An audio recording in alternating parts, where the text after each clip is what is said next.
Nos metemos de lleno en el área de pensamiento estratégico y vamos a darle la bienvenida al ingeniero Carlos Pastor para hablar de infraestructura agropecuaria. Carlos, un gusto que estés con nosotros. ¿Cómo estás? Bienvenido. Es un gusto para mí colaborar con ustedes en este proyecto que desde hace un tiempo tienen, que es Radio Cámara, para poder difundir las tareas que hace la Cámara y sobre todo el área de pensamiento estratégico. Y en este momento nos convoca el trabajo Construir el 2034 del área de pensamiento estratégico, un trabajo que está muy cerquita de presentarse. Contanos cuál es tu participación en el mismo. Sabemos que están trabajando fuertemente en lo que refiere en este caso, y lo mencionábamos recién, a todo lo que tiene que ver con agricultura, infraestructura agropecuaria y demás. Bueno, muy bien. Como te darás cuenta, si vos tratás de asociar la agricultura con la construcción, así a simple vista es medio complicado. Casi te diría que es Sí. una temática un poco atípica, pero la vengo Ujú. desarrollando ya desde hace por lo menos 15 años con la Cámara.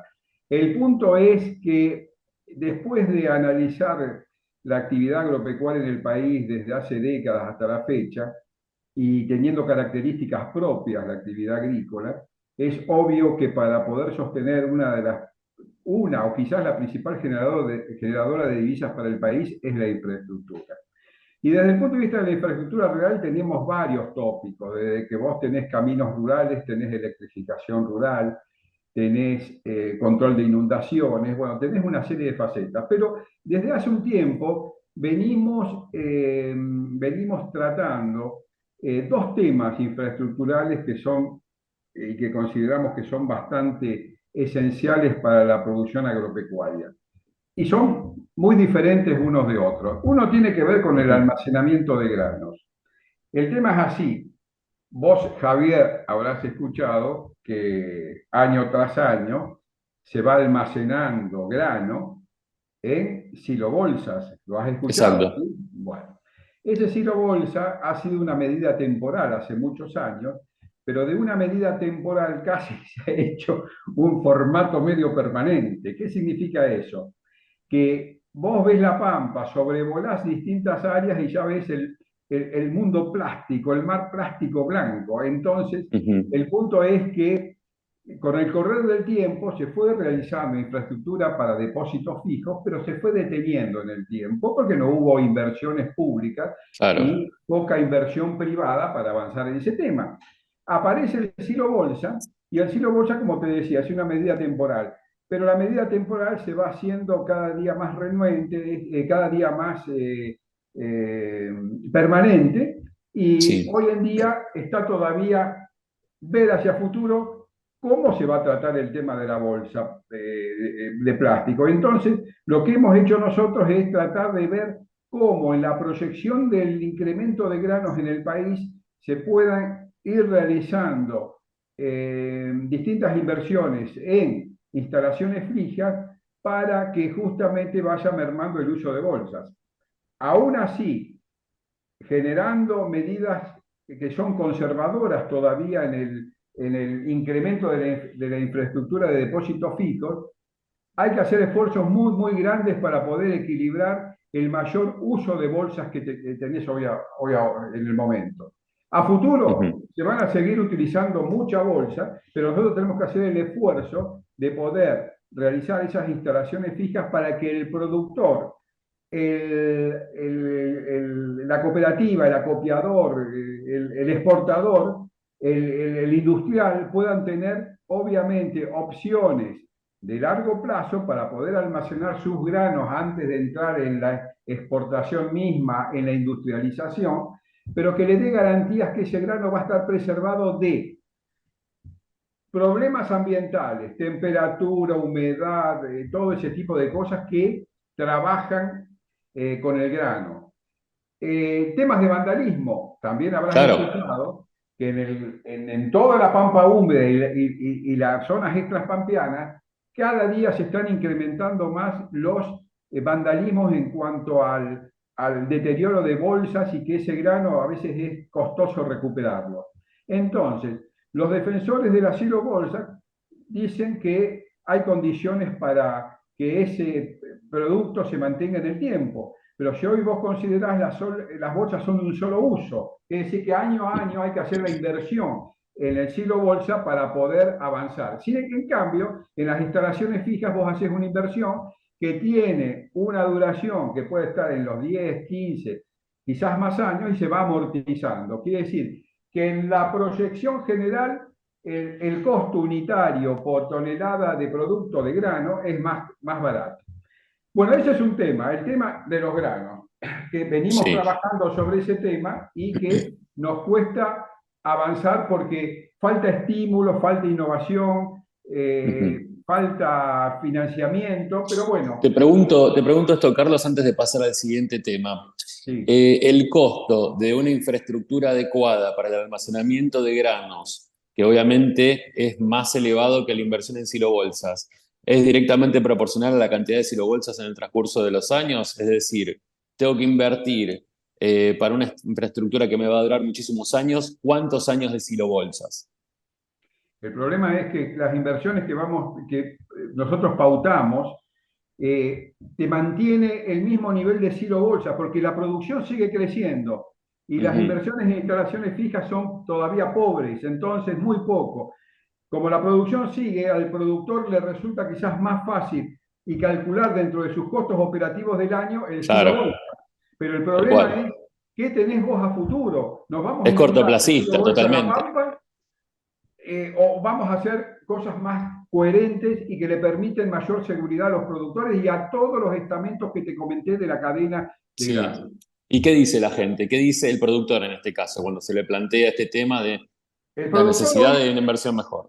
El productor tiene un dilema hoy, que no pasa quizás por el tema infraestructural precisamente. Vos sabés que es un tema de financiamiento. Tenemos el Sí, problema de claro que las sí. retenciones, tenemos un productor pequeño y mediano que sufre por los altos costos que tiene, porque los insumos no tienen dólares, mientras que vos sabés que el valor lo tiene descontado la retención y impuestos y toda la tercera parte. Entonces, ¿el productor qué hace hoy? Ve en qué momento está, ¿cómo te puedo decir? Muy preocupado, inmente, de poder solucionar problemas del momento, de la Claro. coyuntura, teniendo por el momento el grano en el silo bolsa para poder deshacerse en el momento que sea oportuno, cuando el plan Soja 1, 2, 3, 4 y no sé cuántos planes más les pueda dar un resultado paliativo por este momento. De todas Ujú. maneras, el árbol no te deja ver el bosque. Lo que se tendría que replantear como una manera de planeamiento estratégico es decir, bueno, independientemente de las situaciones conjunturales o estructurales del productor, lo conveniente sería tener instalaciones fijas para que él se haga su plan para X meses, para hoy, para mañana, para el futuro, preservando su producto y protegiéndolo del vandalismo como primera base. Claro. Así que ese es un punto. Y el otro punto que estamos con la Cámara también de hace un tiempo, que también avanza muy lento, que recién ahora está tomando color, es el riesgo. Vos fijate que tenemos en el país una gran porción de territorio que es árido y semiárido. Sí. Te doy casos. El noroeste de la Patagonia es totalmente así, salvo valles, una pequeña parte del NEA, gran parte de la zona Cuyo con Mendoza como epicentro y gran parte de la Patagonia. ¿Qué significa eso? Que vos para producir, necesitas sustantivamente del riego, de las distintas formas de riego que haya. Vos fíjate que desde hace muchos años está en 2 millones de hectáreas, 2 millones de 100 para ser más preciso, Ujú. el, la cantidad de hectáreas que se riegan en el país. Y tiene un potencial enorme, tiene un potencial para saltar a 4, para saltar a 6, para saltar quizás a mucho más.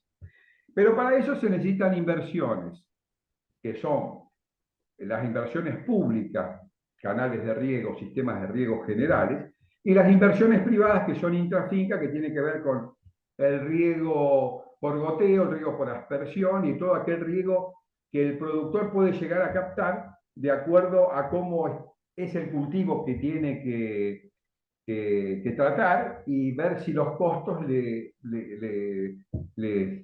cierran un Sí, le número rinden, interesante. claro. Pero lo que te quiero decir es que recién este año o el año pasado empezaron con algunos programas que fueron cambiando de nombre y hoy se están poniendo otra vez en el candelero. Son proyectos que vienen transformándose de la primera posición del PROSAC, que es el Programa de Servicios Agropecuarios Provinciales, que casi es un poco el pulmotor de las actividades de riego en Argentina en las últimas décadas, de las últimas 2 décadas. Así que bueno, estamos trabajando en eso, estamos proyectando posiciones más conservadoras porque al no haber reacción por parte de algunos programas, de algunos proyectos y en la parte privada, estamos trabajando con eso y también con el aditamento de que para algunas producciones muy especiales como fruta, como vides, que tienen rentabilidades muy importantes y sobre todo en la zona principal de riego, que es Mendoza, se puedan utilizar el riego inteligente. ¿Qué significa eso? Que vos puedas actuar desde una posición remota, lejana, estimando telemétricamente a través de sensores cómo operar un sistema de riego. Bueno, eso es en síntesis lo que estamos haciendo en el área de pensamiento estratégico, esperando tener mejores respuestas a futuro para que esto avance, porque son 2 temas que merecen realmente la atención de todos. Uno sabe, Carlos, que las propuestas que se hacen llegar a las autoridades para que tomen cartas en el asunto, desearía que todas fueran tenidas en cuenta, pero quizás con que un porcentaje pueda ser considerado ya sería suficiente y más que interesante. ¿Cuál sería ese porcentaje si pensamos de aquí a 10 años, una década adelante, que estas propuestas son necesarias para tener un país mucho más sustentable y un crecimiento más profundo? ¿Con cuáles te quedarías vos o decís, con este pequeño porcentaje estamos bien, de acuerdo a las propuestas que realizamos? Mirá, el tema de riego, cuando yo te estoy diciendo que estamos en las 2 millones de hectáreas desde hace muchos años y queremos avanzar porque amerita la producción agropecuaria nacional, que es una de las producciones agropecuarias más importantes del mundo, y sin miedo a equivocarme, nosotros proyectamos al 2034, desde el 2020 y algo, 2023, 2024, proyectaba el 100% justamente, cuando antes proyectábamos mucho más, o sea, llegar a 4 millones de hectáreas. En otras instancias anteriores, otros, inclusive nosotros, con las resoluciones que había sacado Agricultura, el entonces ministro de Agroindustria de la Nación, ellos proyectaban alrededor de 6 millones, casi un 200%. Pero bueno, como están dadas las cosas, si nosotros podemos, atento a tu pregunta, si nosotros con estas variantes que hemos tenido ahora, con la intervención israelí en materia de tecnologías de riego y algunas otras intervenciones por cambios de programa y por búsqueda de financiamiento del Banco Mundial, BID y CAF, la Corporación Andina de Fomento, sería muy interesante con que estemos avanzando en un 40% o un 50% de todo lo que te he comentado sobre la base de los 2 millones de hectáreas. Totalmente. Carlos, bueno, súper interesante el trabajo que ustedes están realizando.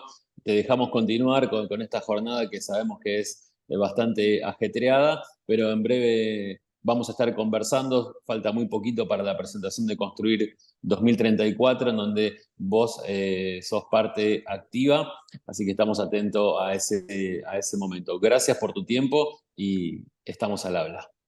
Que sigas muy bien, Javier, y bueno, ha sido un gusto. Que la pasen muy bien, ¿eh?